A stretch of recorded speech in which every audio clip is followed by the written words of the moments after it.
Welcome to the Forget About Money podcast. Today, we've got Paul Merriman and Karsten Jeske. Yes, both of these very highly intelligent, money guru, passionate people, love to help everyone with their finances. I'm very honored that they're both here on the same show with me. I'm a little intimidated, I gotta say. We are going to talk about probably one of the nerdiest debates that you can have inside the financial independence community or personal finance community, and that's the role of small cap value in long-term wealth portfolios. Today, we'll explore two distinct approaches to long-term investing. Paul Merriman's tilt towards small cap value and Karsten Jeske's preference for broad market simplicity with VTSAX. By the end, you'll have a clear understanding of the risks, returns, and practical applications of these strategies. As you listen to this podcast, you are going to realize that these gentlemen have spent years and years of research and effort educating all of us on investing. And this is for the individual everyday investor who might just be wanting to go that little extra step, whether it's just for your academic knowledge or to get a little bit better return out of your portfolio. Both of these gentlemen come from different backgrounds. They attack this problem with a unique perspective. Paul, can you please explain where your passion comes from for small cap value and what that means to the individual investor or the people who follow you and your teachings? Happy to, David, and thank you for the invitation. And it's going to be fun. In fact, I'm going to learn from Karsten. I know it's coming.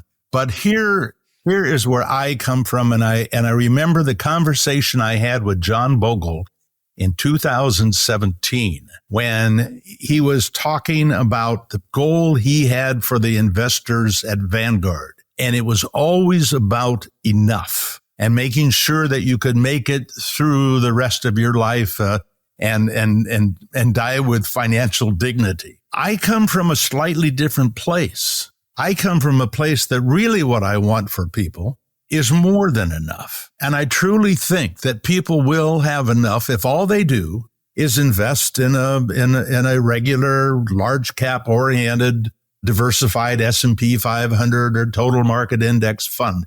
I think they'll get there. But I believe from what I learned in 1994 from the people at Dimensional Funds, that with the addition of some, and it doesn't have to be much, that small cap value asset class will give people an opportunity to have more than enough. And I think that is worth the effort if we can figure out whether the risk is worth taking. Thank you very much, Paul. Karsten, you're best known, I believe, for your work with safe withdrawal rates, but you're also a techie, a spreadsheet geek.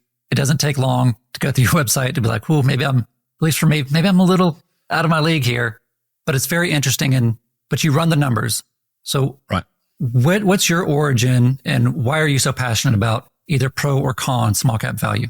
Yeah. So let me put it this way. I'm not generally against small cap value, right? Because if you own VTSAX, you have some small cap value in there, right? So I'm just wondering what is the rationale behind adding even more than you already have in your VTSAX fund. And by the way, I'm also, I don't want to be seen as the hardcore boglehead, right? Who's religious about just broad index, because I come from finance world. I used to be involved in active strategies, right? The market timing, long, short, equity.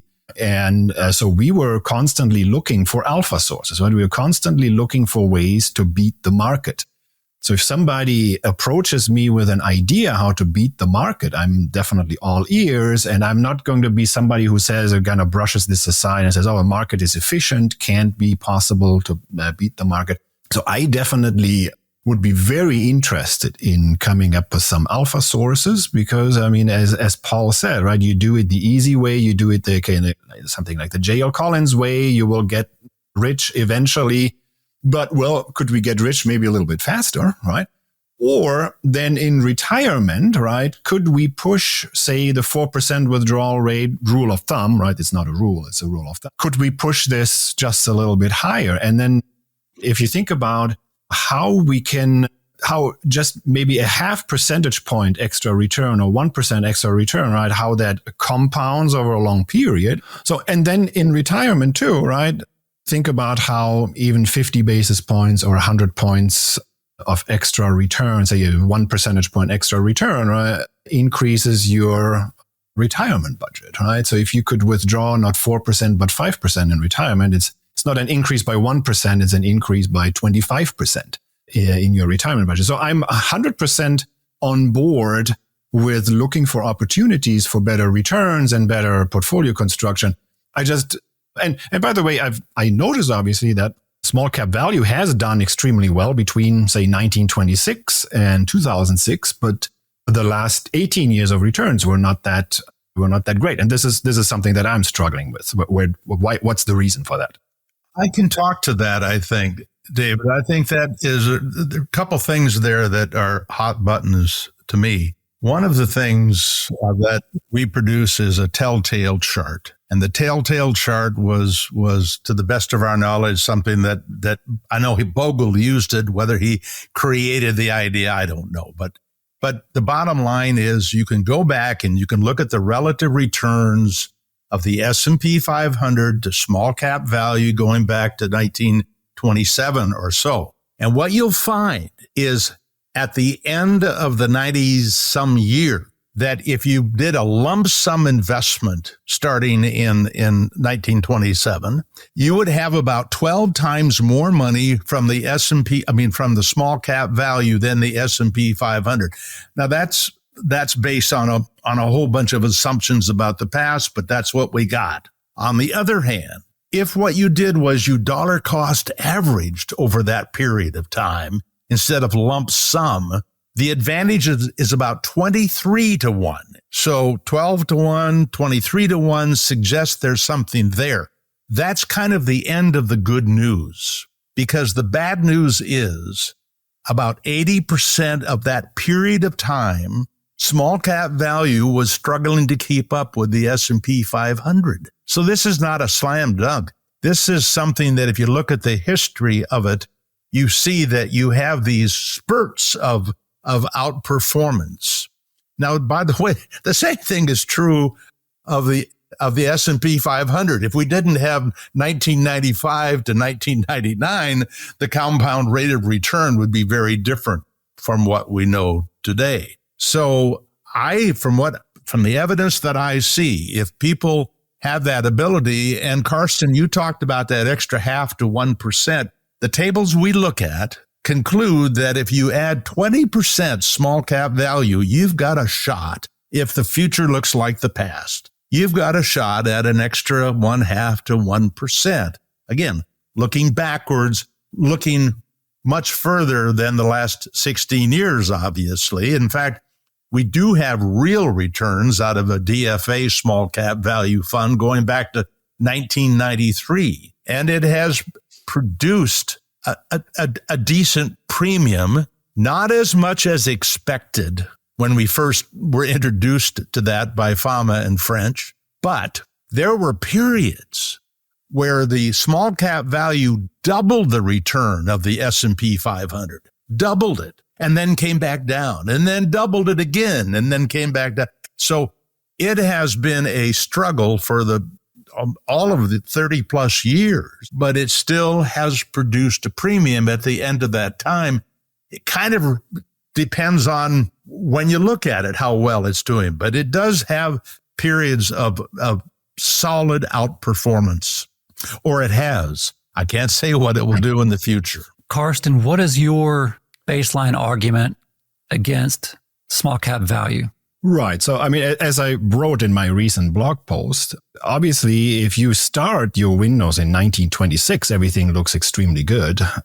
And I did the other way around. Right? So I said, what if we start windows at varying points and they all have the same endpoint, namely 2024? So if you do that, then, well, I mean, first of all, since 2006, actually, a small cap value has underperformed, which was it's not the longest stretch of underperformance, but what's unique about this underperformance is that it has lagged quite a bit. So the magnitude of underperformance is, in my view, unprecedented. If I look at my charts, it's not so much the length, but the magnitude was unprecedented. So that means if you had started investing in small cap value in 2006 and you ended in 2024, you would have had very underwhelming performance. So, which, by the way, I mean, some of us in the FIRE community, right? I mean, we have relatively short horizons, right? Both in the accumulation. So if you just catch the wrong stretch of time, you will have very poor returns. And then even going further back, so I think my calculations were that if you go back to something like the 1990s or 1980s even, because between 1980 and 2006, you had outperformance of small cap value, but that was all given back then over the last 18 years. So if I look at just point-to-point investors that started somewhere in the 1980s and they ended in 2024, they were all still just even with the S&P 500. So, and at least according to my calculation. So, and I use the ETF returns from iShares. They go back to 2002. And before that, I use some simulated returns. I look at what were the exposures of these ETFs with respect to the pharma French, these style factors these are the same pharma and French that Paul just mentioned. So, and then I did make sure that the outperformance of the 4-fund portfolio over the time stretch that Paul uses is also about 1.7%. So that at least I line those things up. And then if I go further back with the simulated performance, at least there's some still a little bit underwhelming performance even before 2002, maybe going back all the way to 1982. And then if you had started investing well before 1982, yes, I mean, then you're absolutely killing it with small cap value. The same is true too if you do regular investments. And because now sequence of return comes in, right? Sequence of return risk, because now the most important part when you invest is towards the back end of your accumulation period, because that's when you have the biggest balances. And so actually going all the way back to the 1970s, you would still underperform with a regular investment with a small cap value. So, and then again, maybe with different funds, if you had used the DFA funds, you would have done a little bit better. But with the DFA funds, you also would have some AUM fee for the financial advisor potentially.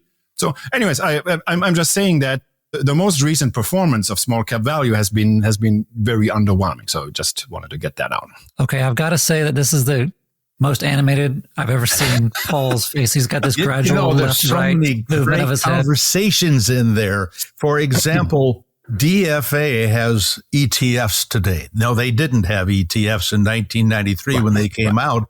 But I can tell you, if you chart on Morningstar, DFSVX, from its initial 1993 starting point through to today, you have a significant premium over the S&P 500. I mean, we know that. And what we also know is today we have two ways to get to the DFA kind of investment. Maybe more than two, but the two I know of are Avantis and DFA. We have access to their ETFs that replicate the belief in how you build a small cap value. And there's lots of evidence that says that there's not just one way to build small cap value, and some are very underproductive. But I know this, the last 5 years, the return of the DFA and the Avantis small cap value ETFs have almost doubled all of the Vanguard ETFs in small cap value. And Vanguard, I think, has 4 different small cap value ETFs. Maybe it's even 5, I'm not sure. But the bottom line is those funds are now available to the public from DFA, and Avantis is doing some work that may be as good as DFA for people who want diversification. And I'll make one more comment, David. I'm sorry. I don't want to take too much time here, but I do know this, that if you started small cap value in 1927, it took you until about 1940 something before you caught up with the S&P 500. So it has not been an easy trip for small cap value. It has been a lifetime fight to get the right to perform. And so I think what hurts people is that people are going to be attracted to small cap value at market peaks. They're going to say, boy, now there's someplace I should have part of my money. That is the worst time to get into small cap value. You're better off to get into small cap value when it's been performing terribly. Do you agree with that, Karsten? Because this sort of goes into what I think the biggest differences between you guys are. I think, Paul, you're in the camp of, you look at numbers, you think value, you think you're going to get a deal if it's been undervalued for a while, and what's the likelihood that the future will result in a bounce back up for small cap value because it's been trodden for so long or underperformed for at least since 2006, you said, Karsten? I think I heard that. I mean, that's at least that's what the pharma French style factor has been down since then. And obviously some of these more active funds, because obviously something very passively managed is also down. I'm sure that the DFA and this Avantis fund, there is some additional active management in there, right? So there are people who have pointed this out. Well, maybe, for example, maybe value alone is not sufficient anymore, right? We have to screen first by value, but then also kick out the junk, right? Yep. So because sometimes very poorly performing stocks, right before bankruptcy, they seem really good value, but then they basically drop out of the index and you lose 100% on those and they will never come back. And so if we do an additional screen, not just on the value, but also on the quality versus junk, there's another style factor that people have come up with, then we can weed out some of these problem value stocks. But now we're obviously wading into some actively managed funds, and so increases the complexity, and also maybe that also becomes eventually not so reliable anymore. But I mean, that's something. I just want to pick up on something that Paul said, because that's significant, because this is obviously something that we both agree on. Because the old story on why value works, it's not some kind of a super secret special sauce that only the smartest investors know about, right? So because once you write a paper in 1992, Pharma French published that in some very famous finance journal, everybody knows about it, right? So this is not some secret alpha source that you can basically become a stock picker overnight. This is very likely a risk premium, right? And the risk premium is that traditionally value stocks have been clobbered more in economic downturns, and growth stocks didn't have to so the name growth stock is actually almost a misnomer, because it means that growth stocks have actually less attachment to economic growth because they can grow on their own, right? This is why they're called growth stocks, not because they are relying on economic growth. Whereas basically these value stocks, very often these are brick and mortar companies that are very reliant on economic growth. So they will go down in value if the economy goes through a recession. Whereas growth stocks, they can grow on their own through innovation or taking away market share from their competitors, ostensibly some of the value stocks potentially too, right? And so that was always the story, which basically means that so value stocks are the dangerous asset class to be in right before the economy turns down again. So that's something to keep in mind. And so in fact, if you are sitting right now, imagine you were fortunate enough over the last 20 years and you were in VTSAX, right? And you outperformed small cap value stocks, and you wonder, well, so I'm listening to Paul Merriman and Karsten, and they talk about this risk premium. Is now a good time to get into a small cap value stock? You would almost say, well, maybe I wait until the economy takes a nosedive and then all stocks go down, but value stocks go down more. And then I shift into value stocks because then I want to capture the upside. So there would be, you would almost become a little bit of a market timer there to capture this risk premium. You want to capture the risk premium going out of the recession, but you don't want to be exposed into the recession. So that would be something of a market timing idea here. Paul, what's your response to Karsten? Well, the challenge I have, first of all, is that I'm trying to teach people to be buy and holders. And so I don't disagree with everything you say about the cycle and the likely outcome of different parts of the cycle. but it's contrary to a pure buy and hold strategy. And I think that the work that we're doing is going to remain pure buy and hold. But I do think that people need to understand a huge difference between like the S&P 500 or the total market index is that if you look at the performance, particularly of the S&P 500, you will find the difference at the end of a decade or a year is going to be very little compared, one S&P 500 with another S&P 500. It will typically be the expense ratio difference that's going to show up that will make one better than the other.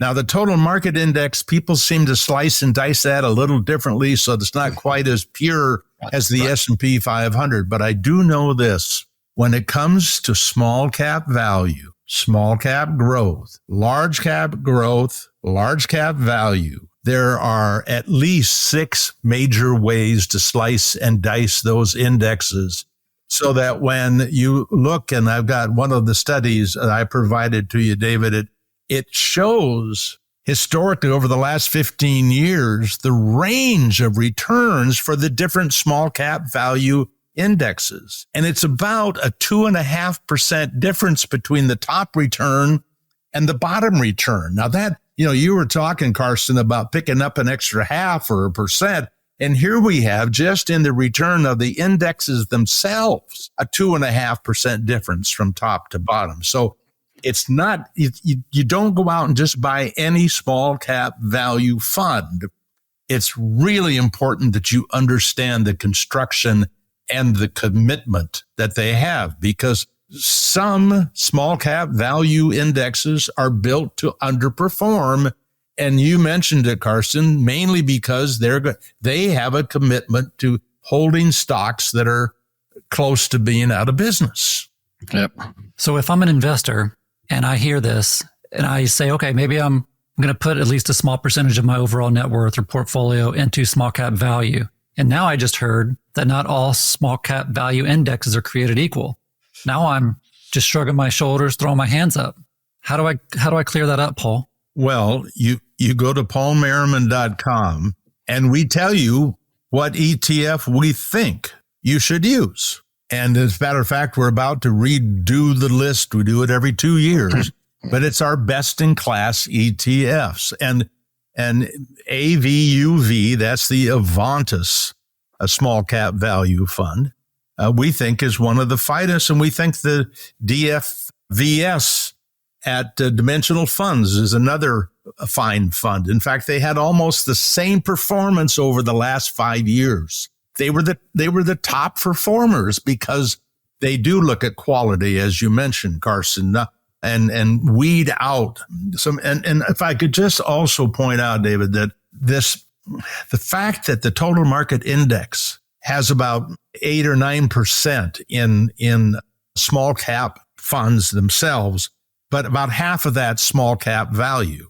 And that is, in a sense, almost a wasted effort historically, because small cap growth makes about 4% less per year than small cap value. You put them together and you basically got the S&P 500. So people say, how come the total market index doesn't make more than the S&P 500? And since academics have tracked it going back to 1928 or something, there's a 1/10% difference. People are not being paid for the exposure to small cap value. And the way they could do it, if I could help them in this regard, you love the total market index, buy the S&P 500, 15%, which is about, I think, what they have in small and mid cap in the total market index. Put that in small cap value. 15% small cap value, 85% S&P 500. I think you would indeed get a premium over the rest of your life. Now, see, I have the problem. You guys are young. I don't have a long life. I need small cap value to perform now. For me, that's the same with the people who want to retire, the FIRE people. They want stuff to happen now. The market has no obligation to give us anything now. We have a mutual friend, Rick Ferry. and he is the host of the Bogleheads on Investing podcast. And I told him I was going to be speaking with both of you gentlemen today. And here's his question. And I think this is a good place for it because of what you just said, Paul. Why do I need small cap value? Why try to outperform the market by taking higher risk than the market? And in this case, I confirmed he equates the market with VTSAX.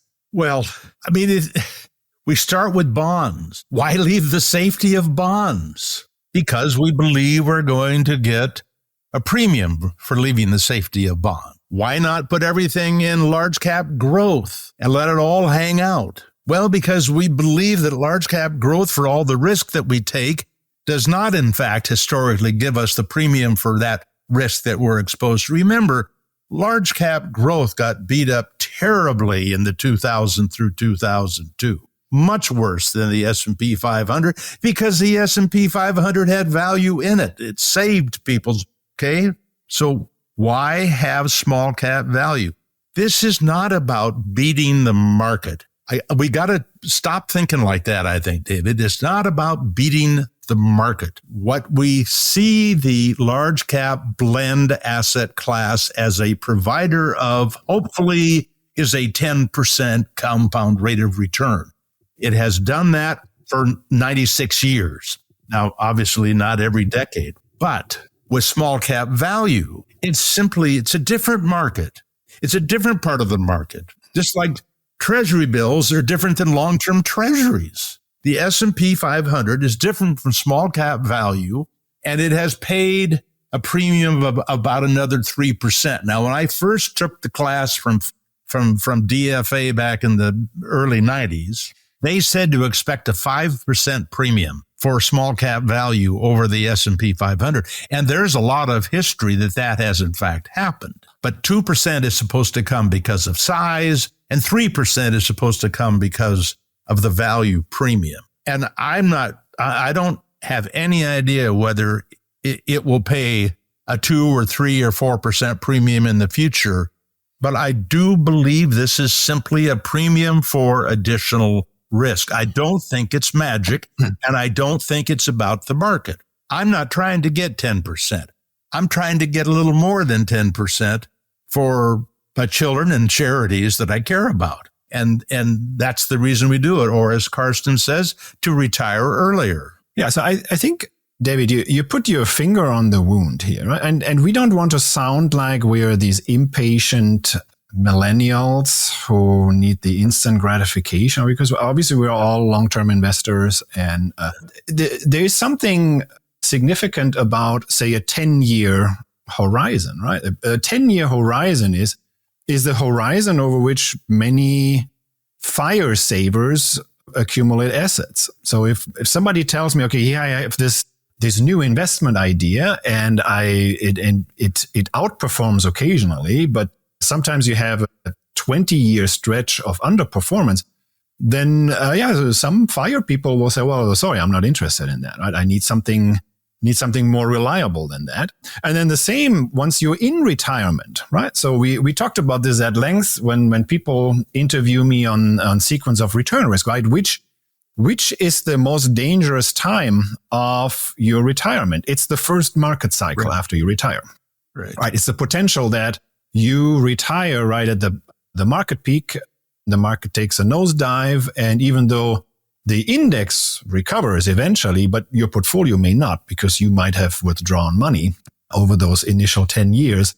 And that will incapacitate your portfolio so badly that even with the market rally, that's like the market rally from 1982 to 2000, that will still not recover your portfolio, and then you run out of money. So, and then also I have some sympathy for this idea, right? Because I used to work in finance, right? And we used to market strategies that, we marketed this to our customers where we say, well, this is going to outperform some benchmark, right? And if it doesn't outperform the benchmark over an 18-year stretch, I mean, they will not wait until year 18 to fire you, right? I mean, you underperform 1 year, you get some nasty phone calls, you underperform for 2 years, they'll put you on probation, and after 3 years, they fire you.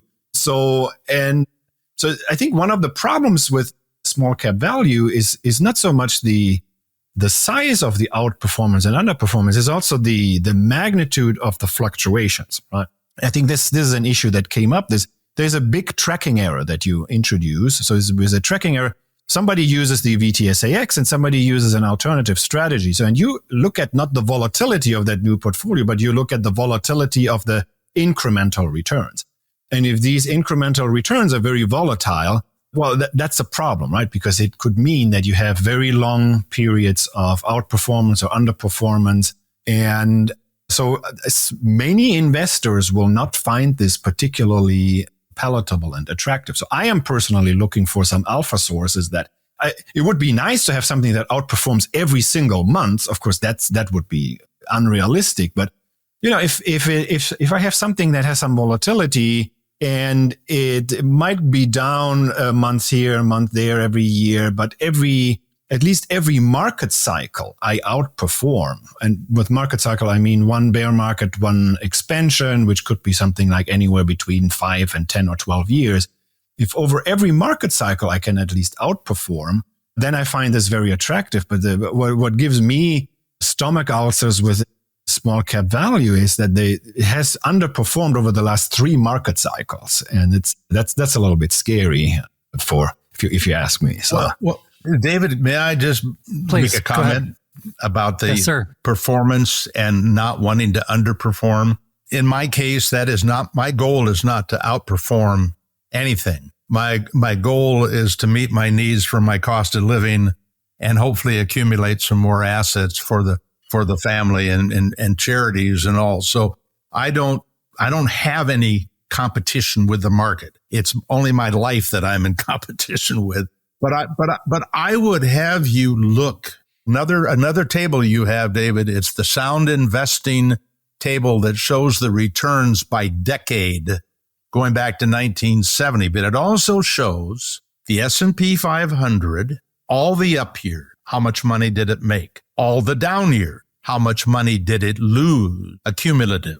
Then you look at the portfolio that is the 50-50 S&P 500 small cap value. All the money it made in the up years, it won't surprise you to find out that it made more than the S&P 500 in the good years. But it might be surprising to find out that the combination of those two asset classes had lower losses cumulatively than the S&P 500. Now that tells me that that's starting to qualify for somebody's portfolio that is trying to figure out a way to make it through the bad times. For example, the decade of 70 through 79, the S&P 500 made about 5%, and the combination made closer to 10. 2000 through 2009, the S&P 500 loses 1% a year. The combination made a little bit over 4. I mean, it's not a home run, but it produced something. And so my question to our readers is that portfolio of half S&P and half small cap value more risky than the S&P 500? And I do have a serious question, Karsten, because it's something that I struggle with. We have this table that shows, and you actually alluded to the return. It showed the 4 major equity asset classes going back to 1928. It's in the form of a quilt chart. Mm-hmm. And what I see there is that the combination of the 4, that'd be large cap blend, small cap blend, large cap value, small cap value. The combination of those 4 was never number 1, never number 5, always kind of right in the middle because it was the average of the 4. And yet that combination, which was way less volatile year to year than the S&P 500, added almost 1.8% into the compound rate of return. Now, my question to you is, and I mean this because I am not a heavy-duty statistician as you are, is that fact that combination is sitting in there and right around the middle all the time and producing a better rate of return, is that a better unit of return per unit of risk? I think that's actually... So if we start in 1970, that may actually explain why maybe the small cap value premium fizzled now, because it's no longer been the the risk premium that people were talking about, right? I mean, it was right out of the gates in the Great Depression, small cap and value got hammered, and you have this economic correlation. And then I think even into the 1970s, there's still some of that effect going on. And then something changed and something flipped in the 90s and early 2000s, right? Because in 2000, the dot-com bust, that was more painful for growth stocks. And also the most recent recession, 2022, actually growth stocks got hurt more than value stocks. And so maybe if this growth exposure has now flipped towards the growth stocks, maybe that's the end of the value premium. And I'll tell you why I struggle with that. Anytime we use a period of time, for example, since 2000, what is the compound rate of return of the S&P 500 been? I think it's 8%, 9%. Okay, I have in my table. Okay, since 2004, unfortunately, it's 10.5%. But you see, at 2004, we don't pick up 2000. We don't have that bust there. But my point is simply this: the return for small cap values since 2000 has been okay. The return for the S&P 500 has been okay, but it's nothing like the previous period. I mean, the previous 25 years, the S&P 500 compounds at 17.5% from 1975 to 1999. But since then, it's about half of that. Are we to conclude that the S&P 500 is no longer the great investment that it's been in the past? I don't think so. I think these are nominal returns. And I mean, I have some charts where I look at real returns, and it's actually quite amazing how much, and then you put this on a log scale and you look at the path of the S&P 500. It is such a beautiful straight line up with a lot of fluctuations around it. It's like a rubber band pulls it back to some long-term trend growth rate. And I think the long-term real return is 6.7%.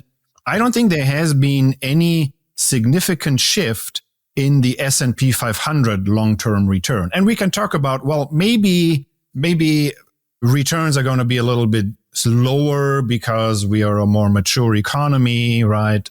There might be some limits to growth. Maybe we can knock off 1% of that. But I think the trend growth rate for the cumulative real return, total return, obviously, with dividends reinvested for the S&P 500, there is not really any kink point where it says suddenly something flips in the 1970s and it keels over.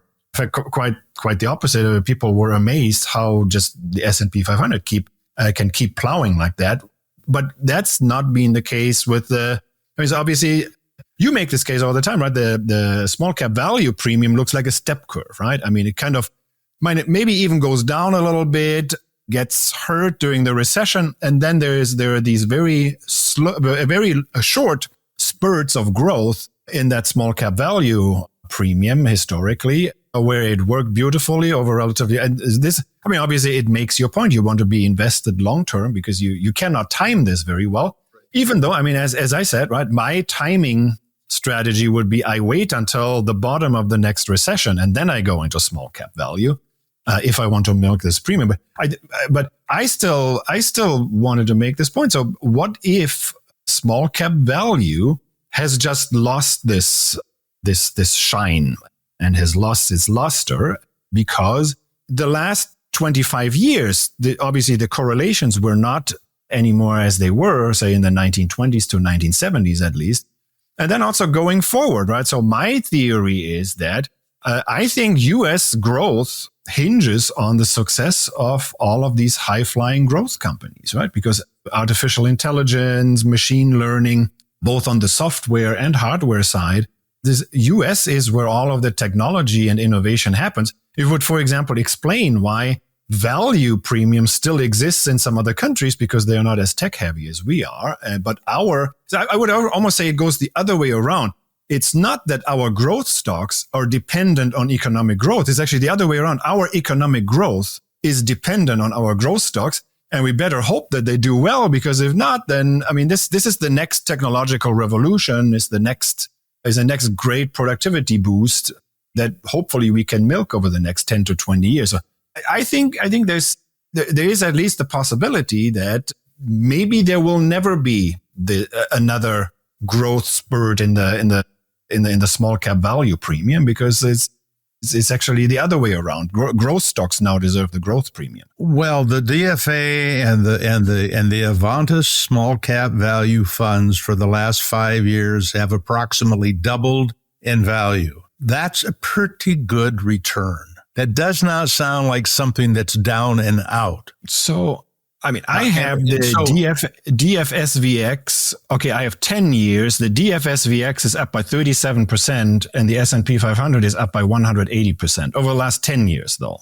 But I don't think it's not a huge difference over the last 5 years. Look at the last 5 years. I think it's up about 97% according to the chart. But I do think that the question is the risk premium of small growth, large internet? I mean, there are people who might think that there is no risk premium anymore in the international markets. And yet in the past, we've been through that and then they come back. I don't have any reason to believe that there is a change in the risk premium for small cap value.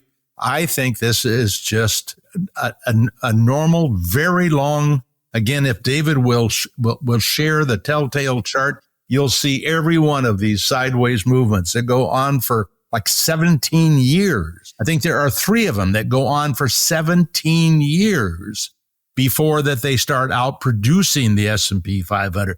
By the way, it doesn't mean that they quit making money. It's that they did not show a premium over the S&P 500. Right. So they just performed in line with the S&P 500. Yes, so that's still pretty good in most cases. Yeah.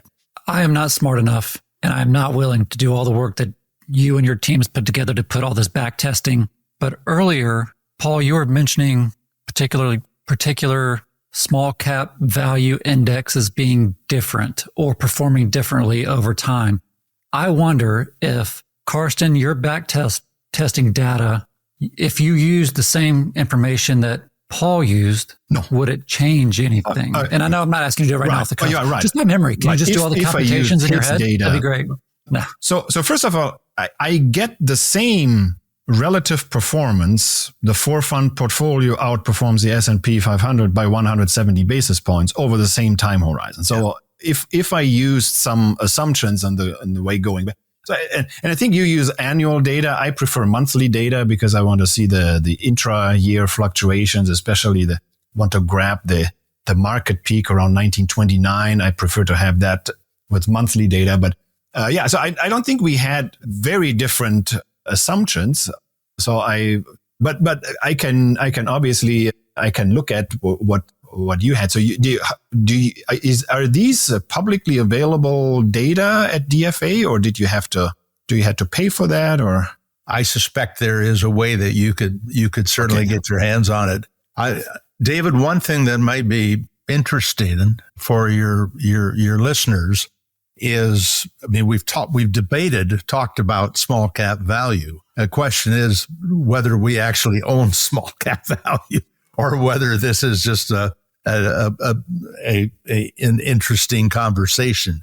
Do you want to address that question or not? Well, I think it's a great question because, I mean, we're on a video right now or somebody's ear sending messages. So it's probably a question that people have anytime they hear someone talking about money. How much in their personal life do they actually reflect what they're speaking about? So sure. Karsten, do you have any small cap value? I don't have designated separate funds, but as I said, and by the way, I don't even have the VTSAX because I have Fidelity funds, but I have a Fidelity total market index fund. I have a total index fund, part of my 401k plan, which will have it in there. But as Paul mentioned, right, is a tiny fraction of that is actually small cap value, and it's mixed together with small cap growth.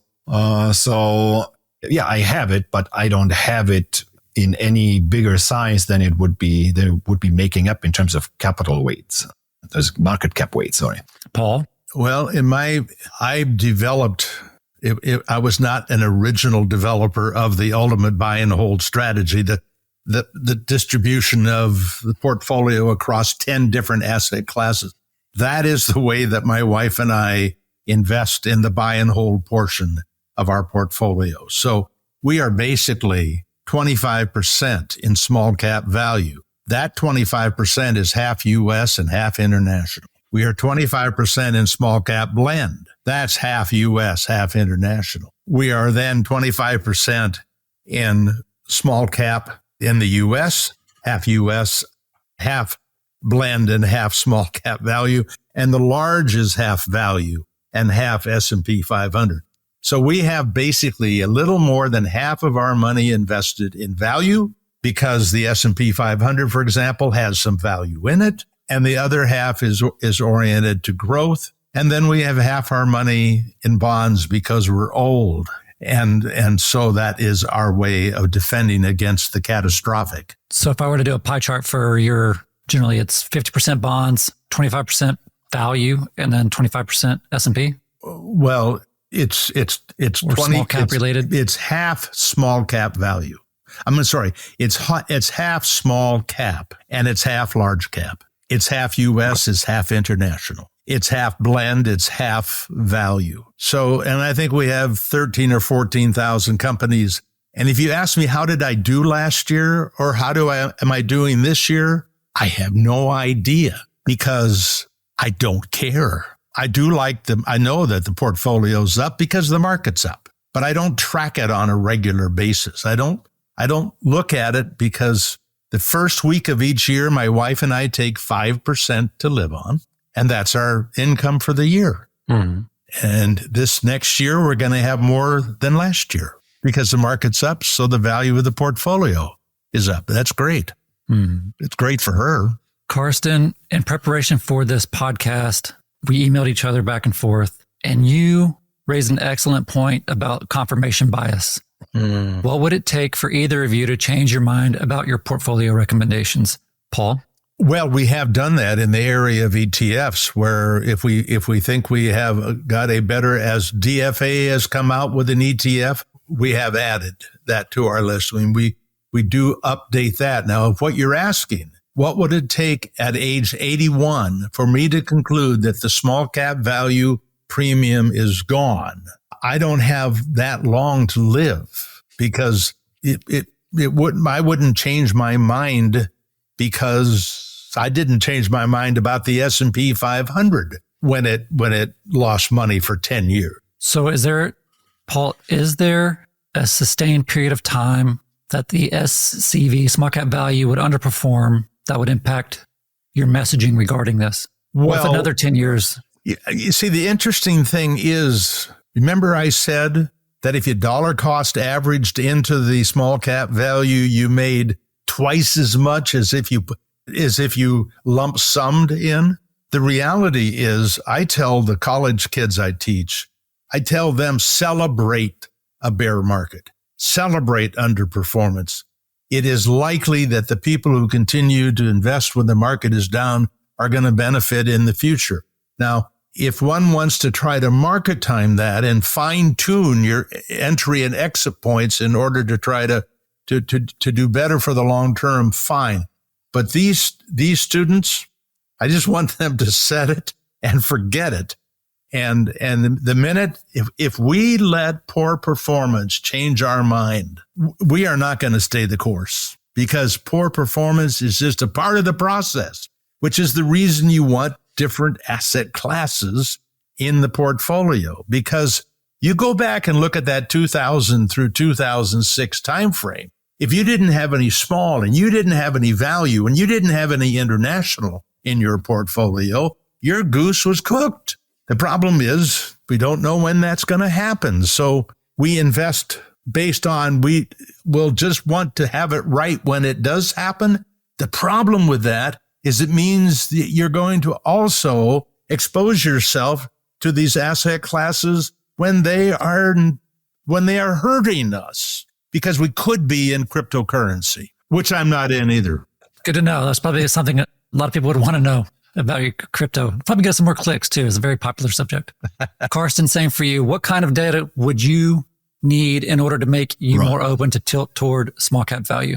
Okay, so I actually almost answered the question before, right? So as I said before, if I see that value stocks again pick up this economic risk premium, right? I thought, first of all, I'm an economist by training, right? This is why I love this story, right? So if value stocks again create more headache on the downside, and then in exchange, they recover better, and we would probably have to see, I mean, obviously the next market cycle we would have to see that, and maybe another market cycle where that happens. And then over the average over those market cycles, we also see a good size, statistically significant premium again. Then, I will obviously reject my null hypothesis that there is no small cap value. One thing I want to make sure is, because I've been accused, you claim that small cap value always underperforms from now going forward. And that's not what I'm saying. I mean, neither am I saying that, nor am I investing like that. Because if I really believed that, I would sell all my S&P 500 index funds and total market index fund and go into large cap growth companies only. And I'm not doing that. So for me, actually, the null hypothesis is that there is zero, or there is very little outperformance in SCV. And yes, I mean, I will obviously reject that hypothesis if I see enough data coming in, and that makes me think otherwise. But I mean, obviously, Paul has this great excuse because you're older. You can say nothing can happen I don't have to develop over the next 30 years. And in 30 years, I mean, if you're still alive, you probably don't care anymore, or you might no longer walk on this earth. But I still think that definitely for your heritage, right? I mean, don't you want to put some kind of a test for, say, your 2-year-old grandkid, right? I mean, leave them something to think about. Hey, this is your grandpa. I think you should invest in small cap value, but look out for this, because I don't want you to sit there in 60 years and then hold on to some wrong advice that I gave you. And then long after I'm gone, I would want my grandkids to check for some tests. Hey, challenge what grandpa told us. And if you observe this, then grandpa was wrong, and you do the exact opposite going forward. I think that would be actually a good policy. And I think both a grandpa and a financial advisor should be doing that. So. Well, I do want to respond to that, because it's one of my favorite topics. I love that little girl. And that money is set aside to fund her Roth IRA for as long as it helps to fund. And the reason we put it half in the small cap value, we used AVUV, and half in AVUS. It's a total market index at Avantis, but it's got more value in it than the total market index at Vanguard or Fidelity. But I want her, when she's 18, and she's going to watch a video, and she's going to read a letter, and she's going to know that her grandma and grandfather had a mission with that money for her. She's going to be able to see 18 years of performance. And she's going to see some years the small cap value did better, and some years the S&P 500 did better. And then that money is to go into the Roth. And my hope is she will stay 100% equities with this money, and this money only, in the Roth IRA for the rest of her life. Mm-hmm.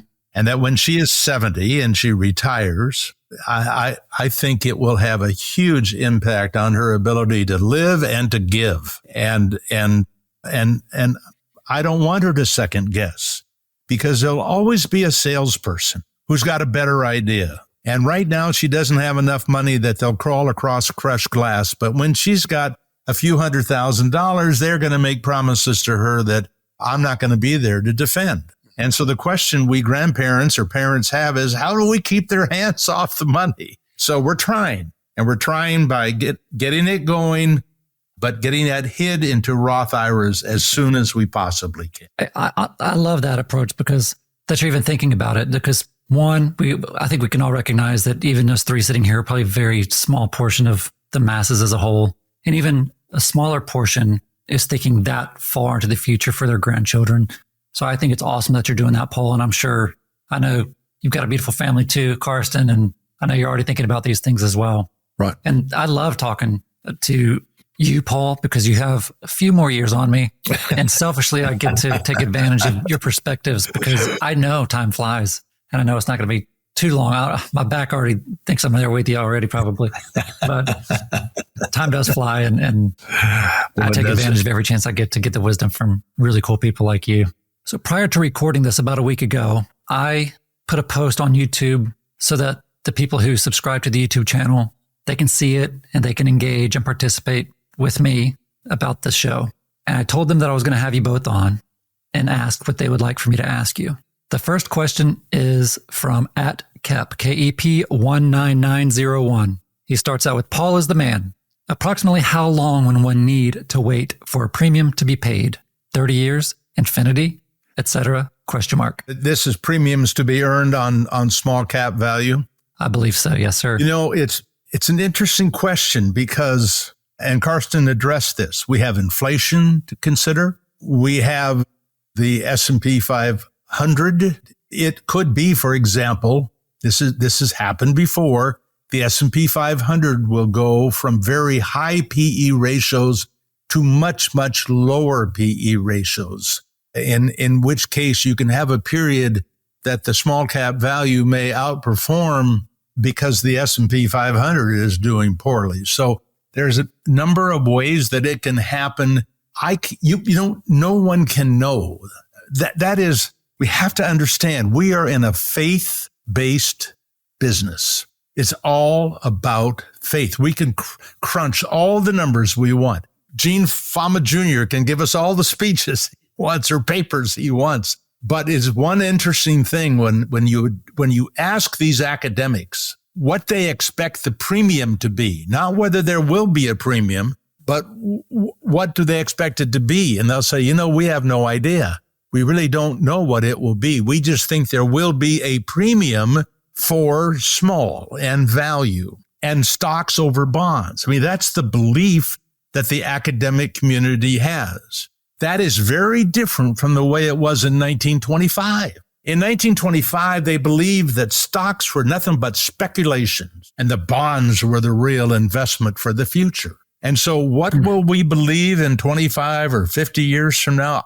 I don't know. PE ratios are a matter of faith, and who knows what people are going to be willing to pay for those earnings in the future. So I don't know how long it will take, but what if at the end of 30 years, the return for small cap value is exactly the same as the S&P 500 or a little bit behind? Does that mean you will have had a terrible return? Probably not. But would it be the first time in one's life that things didn't turn out the way that we thought they were supposed to? They rarely do turn out the way we expect. So I don't know, Keith, but thanks for the question. And that was Keith from Connecticut, and that he says he hopes you got his letter and happy holidays. Yeah, I actually have a reply to that too, because it reminds me of a discussion I've had Twitter and now X, and that is just so sometimes discussions go sideways, and we started with some small cap value question, and the question is, what is more quote unquote guaranteed, the equity premium or the small cap value premium, right? Because equities, as I mentioned earlier, right? You look at 150-year return chart since the 1870s, and equities is really pretty much a straight line up with some fluctuations around it. And you could have, obviously, in the really deep recessions, where even in one market cycle, you don't quite get back up to where you started. So, for example, 2001, you just recovered in 2007, and then the next recession starts again. But at least if you go over two market cycles, you have pretty much almost a guarantee for pretty decent returns. Of course, if you go from the peak to the bottom, it looks really bad. If you compare the market peaks or market bottoms, you have some kind of it's not a guarantee, but the guarantee behind it is that obviously if you have economic growth, right, the stock market itself is being pulled up if GDP is growing, right? And there's even some economic theory behind it. It's actually the economic growth doesn't even have to be very large. Stock market returns have to be even a little bit higher than the GDP growth. This is called the neoclassical growth model, and I'm not going to get into the details there. And the reason for that is that in a growing economy, you would have to have a capital stock that pays some returns. It can't have zero returns forever. The problem with small cap value is, right, this is a premium because you take the difference between returns, and that's a lot less guaranteed. But so the answer is, right, if you have some faith in the stock market where you say, well, over 30 years, you're probably going to have a pretty good outcome in the stock market, especially with regular investments. Obviously, small cap value is because you're taking the differences between different parts of the stock market. It's a lot less, quote unquote, guaranteed than the overall equity premium. And the overall equity premium, that's also can be very frustrating. I mean, you mentioned 1926. That's when people said, well, stocks are just a bunch of mumbo jumbo and bonds are the way to go. It's actually as late as 1982, right? There was the Business Week cover. Is this the end of stocks? Right? So you sometimes have these very frustrating periods, even for the equity premium, right? And obviously the difference between two parts of the equity premium is a lot less certain than the equity premium overall. Yeah. So it can be frustrating. So I hear you. I just did a podcast about the number one reason to buy index funds. And the last time, this is part 2, the last time I did that, we had over 1 million opens of that podcast. Amazing. And we'll see what part 2 draws. But I will tell you, it's a very simple point. The only guarantee I know comes from the S&P 500. And that is that when you invest in that, you're going to have a deduction for the expenses. That's guaranteed. Right. But so is the return that you get, more or less guaranteed. On the other hand, with small cap value, the range of returns, and I said this earlier, is in fact, there was one year, there was a 28% difference between the number 1 and the number 6 small cap value index fund. So you better know, if you're going to be getting into small cap value, that you're getting into a way of building a small cap value fund that you have some reason to believe that it's going to do better than another. And so that is the challenge. And a lot of people will go to Vanguard and they'll buy the cheapest one and think that's the right one.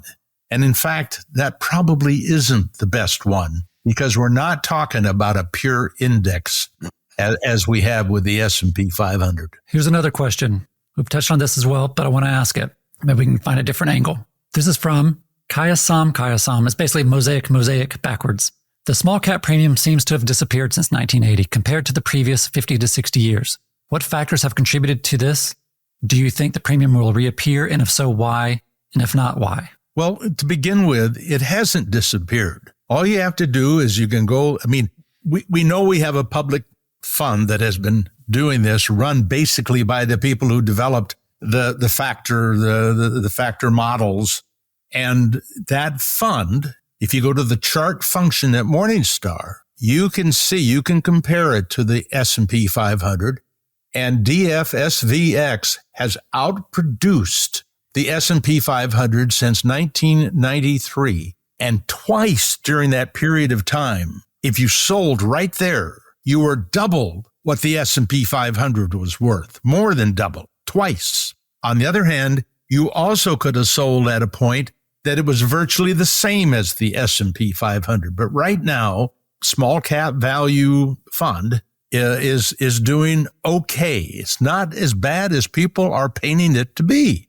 So I think what the commenter was referring to, if you look at the, first of all, the small cap pharma French factor has been flat since then. And the value factor since 1982, it first went up to 2006 and then has fallen back down to where it started in 1982. So some actively managed funds probably could have done a little bit better because, again, as we said before, they might have done some other factors like momentum, betting against beta, quality, but the pure pharma French value factor has also been flat. I think if you go all the way back again to the 1980s. So it doesn't mean that it disappeared. It was positive between the 1980s and 2006, and then it has been negative for a net zero. So that I think that's where this is coming from. And Yeah. So, and I also look at, people should look this up. I was looking at the DFSVX, and so this is just, so it's up 385%, whereas the S&P is up by 1,200%. I think this is not the last word is out on that one. So I think we have to confirm what the index actually did and versus the DFSVX. And I don't think that even if they have a different dividend yield, that they would have done that much better. Are you looking at the chart function since 1993? 1993. I'm doing Yahoo Finance, so I'm not sure how reliable that is, but it did have dividends. But I think the dividend yield is not that great in the DFSVX. So it is, what's the dividend yield? There is 1.32%. It's actually less than the S&P 500. So I think the jury's still out on that one. And certainly there's been underperformance since 2006. So, and then the question is, how far do you have to get back to zero? And then how far do you have to get back where small cap value on a point-to-point basis ending in 2024 is actually significantly better than the S&P 500? I can tell you this. I'm looking right now at the Morningstar page. Okay. And it shows a $10,000 investment in the S&P 500 has grown to $223,474. That same 10,000 in DFSVX is 286,346. Okay. And you're right though. You can look at points of time where if you then look forward, you didn't do better, that there was no premium. It doesn't mean they didn't make decent returns, but I think you're taking the wrong index. The index is the small cap value index. Probably it's not the S&P 500 index. So probably DFSVX outperformed its benchmark, but it didn't outperform the S&P 500.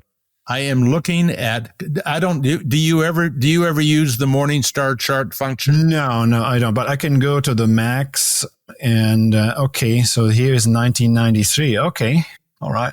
Now put in VFINX. Compare VFIN Vanguard. Okay, that trailed slightly the DFSVX. Okay. I'll research that some more. But so again, So it just means that the crossover point is somewhere between 1993 and 2006, right? Where if you had started with the DFSVX and the S&P 500, you would have just done the same until 2024. So right, and you can imagine, by the way, how exciting people could have been in 2006. This is the very story that we need to get is that when something is like at that point, starting with that $10,000, by April of 2007, DFSVX is worth $83,750. The S&P 500 is worth $42,000. So one made $32,000 and the other one made $73,000. Yeah. That would look like this is the place to put all your money.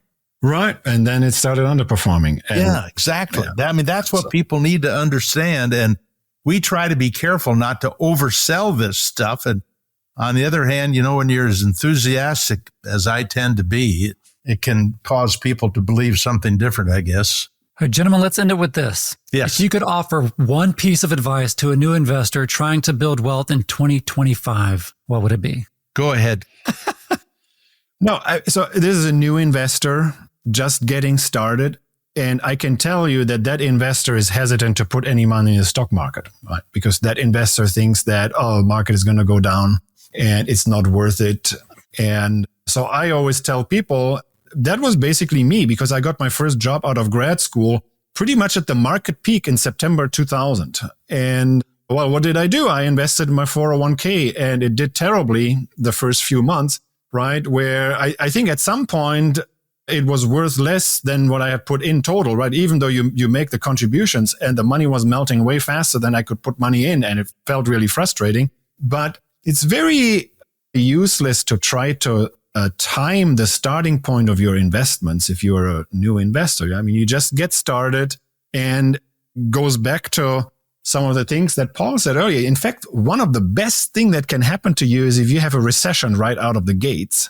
Well, it has to be a recession right out of the gates, and it can't be just a total random walk with drift recession, right? Because then it would have to be some mean reversion in the end, right? The market overreacts usually during a recession, and then it rallies again much faster than, say a Monte Carlo simulation would do.